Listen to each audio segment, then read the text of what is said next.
ICT has many uses in school. Tick the correct boxes below to show which three of the following are specialist input devices. Input devices, which help students with disabilities. So what can help students with disabilities which are input devices? Well, you can use a microphone. That is an input device. A Braille keyboard is an input device. A foot mouse is an input device. What isn't an input device is a speaker, because that is a output device. Voice recognition is software. It's not an input device, it's software you can buy. Magnifying text is software on your computer. It's not an input device. You can't buy it in the shop, plug it in like a keyboard. So there you go. Let's have a look at question B. Give an example of how so 1, emerging technology, so technology in the future could be used in school. Now, a lot of you got confused by this question, and we're writing year 11 answers from paper 3. So let's have a look at the different possibilities you could have been talking about, ladies and gentlemen. So you could have talked about virtual reality headsets, and then explained what you could do with it, like viewing planets or Battle of Hastings, going back in time. 3D printing, which you can print out things like musical instruments. Body technology like smartwatches, which can monitor your fitness levels in PE. So you make a point, you come up with a technology, and you explain how that technology can be used. Augmented reality, which is basically where you put glasses on. It's like virtual reality, but what will happen is it's using objects around the room as well. Hold on a minute. How you doing? Yeah, you made it onto YouTube. Oh, we made the video. You made the video. Look at that, guys. Who? You. I didn't. You're being recorded right now. Your voice is... Oh, on that. Yeah. Sorry about that. It's just John, you know what he's like. Anyway, other things what you could use is drones. So you can actually view playing rugby on a field to assess tactics, or artificial intelligence. So you can have actually machines which mark your essays for you. That'd be really sick. I can use a machine to my computer to mark your exams. Yeah, we're not that advanced yet. So any of those you could have mentioned. A lot of you talked about online quizzes. Really, is that the future? Online quizzes? Really? Are you happy with that answer? So, remember, you come up with a technology and you explain the technology. Question C. And the question goes as follows. Name 2 different interactive features of an online tutorial. You could have mentioned any of these. Automatic marking, games, video tutorials, audio tutorials, simulations, animation, email, blah blah blah, interactive quizzes, interactive diagrams, and walkthroughs. Any of those. Those could have been your answers. Some of you talked also about being able to learn at your own pace by pausing and playing the tutorial. That is fine as well. I would have given you that mark. So folks, question C, any of those. Let's have a look at C part 2. Other than students learning at their own pace and tutorials being available 24 hours a day, describe 2 different advantages of online tutorials. One advantage would be that you can do it at home, right? Oh my gosh. Now, seriously, I'm going to pause the video now. Sorry about that, ladies and gentlemen. You know how it is, there's people butting into my videos all the time. So, the different answers you could have mentioned are, you can individualize the learning. People can work at their own pace, at their own pattern. They can work at home, for example. You can access your work from any device. As long as you've got access from the internet, you can do it on your phone. Great. The teacher does not have to be there. They can provide extra support when the teacher is not available. You can provide additional explanation of topics. So if you're a little bit stuck on something, it can give you additional explanation. A wide range of different subjects are available. You could have put that as your answer. You could talk about a wide variety of online resources. What a rubbish answer that is. Keep students interested and more interactive than pen and paper, using different multimedia formats such as videos, sound, animation. Self-assessment, immediate results, feedback, analyze, view where you went wrong. Frees up the teacher time. No extra cost of having to have extra tutors outside of school, which some of you do have.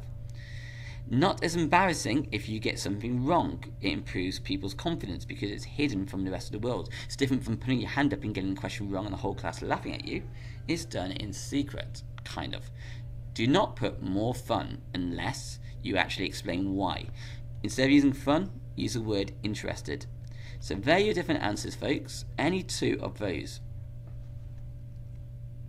Okay, ladies and gentlemen, Management Information System. So let me quickly show you Management Information System. This is Sims. That is a Management Information System. What you see in front of you right now is Management Information. It keeps loads of different types of data and lets me do lots of different things. So describe, other than, to register students, 3 other different uses of Management Information System. So let's have a look. You could have mentioned it allows Year 9s and Year 12s option choices to decide on grades and subjects available. You could have mentioned that it gives people timetables, examination entries, special educational needs details of students like if they're dyslexic. It's got finance details of the school. It allows the librarian to use it to, for example, see how many books they've got in stock. It allows teachers to track behaviour. It allows us to track pupil progress, who's doing well. It allows us to analyse grades.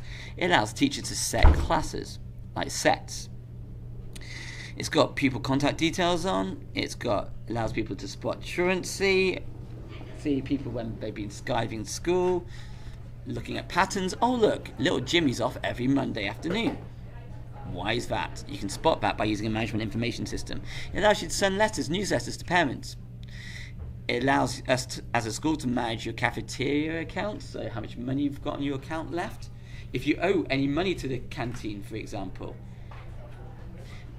It allows us to update the school calendar. It keeps your medical conditions on a system. It allows us to write pupil reports. So if I want to write your school report, I use Sims to do that, which is a Management Information System. And it allows the head teacher to track staff attendance as well. All of those different things. What will not be allowed is taking registers or anything to do with a VLE. So basically, it's basically saying don't put anything what a student can do, like online quizzes, because that is not a Management Information System. So, any one of those. Well, let's have a look at the next question. This is like never ending. Okay, virtual learning environments are widely used in education. A student can check the timetable from home using a VLE. Describe 3 other uses of a VLE. You could have mentioned that you guys as students can access material uploaded by teachers like homework, worksheets, revision guides, videos. That you can submit work to be handed in. That your peers can look at your work and evaluate your work. So when you do like peer assessments, you can do self-assessments to evaluate your own work. You can view teacher feedback and grades, view detention lists, progress reports. You could actually set up your own blog. Yeah. To record a diary. Who would actually do that, really? A forum could be set up so that you as students can have questions and answers with the teacher or each other. Instant messaging can be done on there. Students can have access to their own storage space so you can upload work to it. Students can show work marks gained to your parents, as if some of you would do that. Students can access your work from different links all over the place, so you don't actually have to be in school. You can respond to surveys and questionnaires set by the teacher. You can create wikis to work together. So like Wikipedia is literally a space where people can work together to create information about something. So look, if I quickly went to Wikipedia and I was to do, I don't know, chickens. Let's do ducks. Now, all of this information on ducks is not added by Wikipedia, it's added by people. And then people can add to this. Now imagine this was about work. Like a topic. Let's say like network topologies. Someone will write network topology, someone will add some information, then someone will read it and think, you know what? This person has not put that much information on it. I'm going to add my own information as well. And then they can make it bigger and bigger and bigger. And make that information grow. Where's the mask? There we go. Using a checklist to keep track of work you've completed and check for any announcements such as for trips and clubs. Any one of those is acceptable. You're looking at it from a student's perspective, not a teacher. So if we look at the question, it looks at a student, not a teacher. And hallelujah, end of question 8.